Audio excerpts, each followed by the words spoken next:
Welcome to the Atheist Witch Podcast, a bi-weekly podcast for witches or any curious minds to learn more about a non-theistic approach to witchcraft.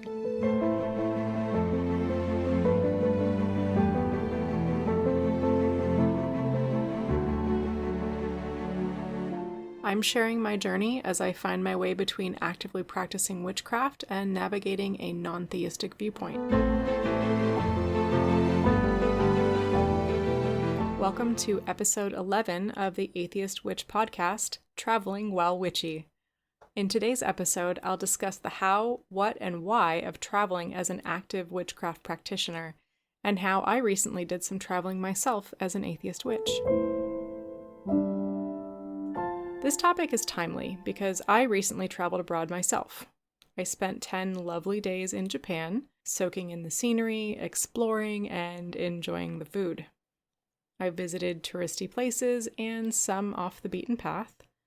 I explored shrines and temples, soaked in the heat of onsens, and watched the countryside zoom by from the window of a bullet train. Japanese culture and tradition is very different from my own, so the whole trip was one of learning and absorbing while trying hard not to trip over my own mannerisms. Of course, I experience the world from the perspective of an atheist witch, and this absolutely influences my travels. I go out of my way to explore human history and religion because it interests me, and frequently I find things in my travels that influence my practice in turn. Japanese religious tradition is primarily composed of Shinto and Buddhism, and many people practice both at once. Shinto is an ancient practice centered around the kami, who are sacred spirits of places, items, or concepts. Shrines are the homes of the kami and places of worship, and ritual is usually centered around driving away evil spirits through purification, prayer, and offerings to the kami. Buddhism is a religion founded on the teachings of the Buddha, Prince Gautama Siddhartha. It originated in India in the 6th century BC and made its way to Japan via China and Korea in the 6th century. Buddhism and Shinto initially conflicted, but eventually grew to complement one another by considering the kami to be manifestations of Buddha. Experiencing famous shrines and temples in Japan was a fascinating and humbling experience.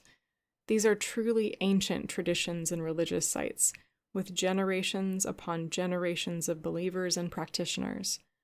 While I can't share in the belief, I am of course humbled and impressed by the sheer human history in these places. In a future episode, I hope to discuss more about the world's great religions and their indelible impact on human history, not just witchcraft. On this trip, I did decide to bring home some incense, purifying sand, and some small objects that I plan to incorporate into my practice. I'll talk a little bit during this episode about how I seek to respectfully allow other traditions to affect my practice. And with that, let's get into today's main topic. The first part of any travel is planning and preparation. It's no different for a traveling witch, so let's talk about how to plan for your practice while you're away. An important consideration for the wandering witch is what aspects of your practice you'd like to bring along with you. Do you have daily practices or rituals that you simply can't do without? Are there any lunar events or holidays occurring during your trip that you'd like to observe? I do recommend keeping your practice simple while you travel. Your practice should shore you up and make you feel better, not add more stress. Similarly, how can you use your practice to enrich your experience? Perhaps a daily meditation or card pull will help to keep you centered, or a nightly journaling session with your favorite incense will help to encapsulate the events of the day. Consider, what items are essential to your practice, if any at all? How does your destination impact what you bring along? Some witches like to put together a travel altar. If that appeals to you, you might find a suitable container like a box or a bag. Some witches even use an Altoids tin. And then find easily transportable versions of your favorite tools and supplies to bring along. Take a look at your primary altar or working space and decide which items are essential to you. For myself, I prefer to bring along a tea light candle, incense matches, a deck of tarot cards, and sometimes a small vial of salted moon water. Of course, under 100 milliliters if it's in my carry-on, along with a box to contain everything and a smallish cloth to use as a surface. If an altar seems like too much, maybe you just want to bring along a favorite crystal and a piece of jewelry, or a small vial of scented oil to help you get into the right mindset. You are the primary part of your magical practice, so bring as much or as little as your heart desires. Consider also where you will be. A witch camping in the deep woods will probably select different travel items from the jet-setting practitioner who's traveling across the world or going on a cruise ship. A word of caution. Hotel rooms are sometimes not flame or incense friendly. Incense is unlikely to trigger a smoke alarm, but it should be kept away from the detector nonetheless. Generally, I advise opening a window if possible and burning only a small amount of low smoke incense at a time, if at all. Similarly, do not attempt to bring an athame, bowline, or other knife or weapon onto a plane. It would be terrible to lose a beloved ceremonial tool to airport security, and the same goes for lighters. Another thing to decide before you go is whether you will be out of the broom closet for the duration of your trip. Obviously, this depends somewhat on whether you practice openly at home, who you're traveling with, and where you're going. There are some places around the world where I advise witches to remain incognito, and I'll talk a little bit more about that in a moment. However, you may also wish to consider the fact that you'll likely be meeting new people, and you may even be the first witch they've ever met. Even if you're out and proud in your normal surroundings, you may not wish to deal with those conversations while you're on holiday. Or perhaps you would. Either way, plan accordingly. Part of your preparation for leaving home might be to conduct a small ritual or cast a spell for your trip. This could be for protection or stability while you're traveling, or for safety and security for your home while you're away, or any manner of thing. If something's on your mind, go ahead and cast a spell about it. Bonus points if you charge or consecrate a piece of jewelry you can take with you. I always find a beloved pendant to be particularly comforting on my travels. Some witches like to create and carry a small spell jar for this purpose. In the same vein as planning for your practice, it behooves any witch to do a little bit of research on the destination, especially before traveling abroad. I'm sure you're familiar with your local laws and regulations and your rights as a practitioner, but it may surprise you to learn what places around the world have specific laws about witchcraft. In the United States, for example, while no laws expressly forbid the practice of witchcraft, there are still some state laws against fortune-telling and other divinatory practices. Typically, these are local laws, and for the most part, they're designed to protect the citizenry against swindling. However, in some cases, these laws have been used to discriminate against local pagans and practitioners.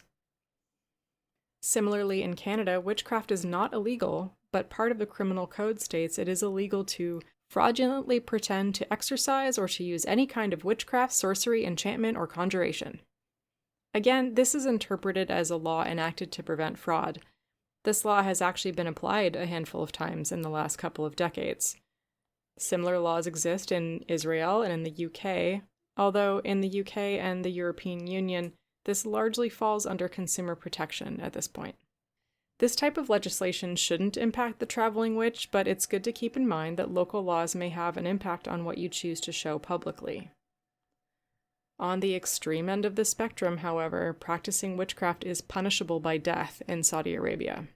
Egypt recently drafted new legislation criminalizing witchcraft, and it remains a criminal offense in countries like the Central African Republic, South Africa, and parts of Nigeria. Many countries where witchcraft is not explicitly illegal can still be highly unfavorable, typically in places where witches are traditionally blamed for misfortune. Remember that the word witch does not mean the same thing around the world, and please do your research before traveling to any of these places, especially before practicing openly. Even in cases where witchcraft itself is not criminalized, sometimes bringing along certain supplies or items can land you in trouble. Dubai has been known to seize travelers' items that they claim to be tied to black magic. More innocently, it's typically illegal to transport plant matter between countries, and this can include cut and dried herbs, seeds, or preserved plants that you might have in a grimoire or in that spell jar that I mentioned earlier. Take a careful look over anything you plan to bring with you to ensure it won't raise any red flags for customs. It's not worth it to be detained at an international border over a sprig of lavender, trust me. Assuming you've thought about what you want to bring along, and you've done your research to keep yourself safe, now comes the fun part, experiencing other places and cultures in your travels. Above all, remember to incorporate your craft into your journey. Soak in the experiences and view the world from your unique perspective. If you're anything like me, you probably enjoy visiting the sacred spaces of other religions or traditions when you're traveling. I'm always interested in learning about the different ways that humans around the world experience their lives, including through religion and faith. However, there are absolutely right and wrong ways to visit these places. First of all, more research. It's a good idea to know ahead of time what the customs and expected behavior are in a given place, and it always helps to know some of the history of the people and the place itself before visiting. Some sacred spaces require permission to enter, and in some cases it's not permitted at all. Always take the time to secure permission before entering or taking photographs. Remember that someone's sacred space does not translate as everyone's sacred space. Unless you're visiting a place aligned with your specific traditions and you have permission, it's not appropriate to perform your own rituals. In some cases, the guardians and caretakers of a site will allow visitors to participate in rituals or rites, but don't assume that this is the case, and always approach with the utmost respect. It is acceptable, and in fact, I find it lovely to spend time in quiet contemplation and experience a sacred space. I'm always particularly humbled by walking in the footsteps of ancient peoples and standing in the sacred places that have existed for centuries or even millennia. If there's a tour or information provided, enjoy learning about the people who practiced there and how those traditions may have changed over time. There's so much to be learned from cultures around the world. It seems only natural that these experiences and perspectives have an influence on your own craft, and indeed, your practice should be a reflection of your own worldview, and it will absolutely grow and change along with you. Perhaps you've discovered a ritual or an object that really resonates with you and you'd like to incorporate it into your practice. On the surface, I encourage this type of growth, but there is always a caveat. We've discussed discretion to the point of boredom, and I've touched on cultural appropriation several times in this podcast. For the sake of posterity, I will say in this episode to please approach other cultures with respect, do not seek to appropriate others' traditions as your own, and do your research on what is acceptable, and as always, use your discretion to determine what information is valid and what is not. The internet is not always a reliable source. One aspect of travel that I am particularly fond of is bringing home meaningful objects to represent the experience for me in years to come. Obviously, on the surface, I'm referring to souvenirs, but under the lens of atheist witchcraft, these are objects that help me evoke the memories, knowledge, and wisdom that I collected along the way. For those that I incorporate into my practice in particular, I will usually cleanse the object just like any other magical tool, but I'll also take the time to document the details of the object in my grimoire. Where did it come from? If someone gave it to me, who were they? When did I acquire it and under what circumstances? Of course, I also recommend taking notes in your grimoire on any other aspects of your travel that may influence your practice. I often try to meditate in spiritual places around the world, and I find it helpful to document the experience afterward. I know I'll enjoy going back over those words and experiences for the rest of my life. Well, that's all for today's episode. Thank you so much for joining me for episode 11, Traveling While Witchy. Take a moment to also check out today's bonus episode about Letha, if you haven't already, and join me again for the next full episode about astrology. Thanks again for listening, and happy travels!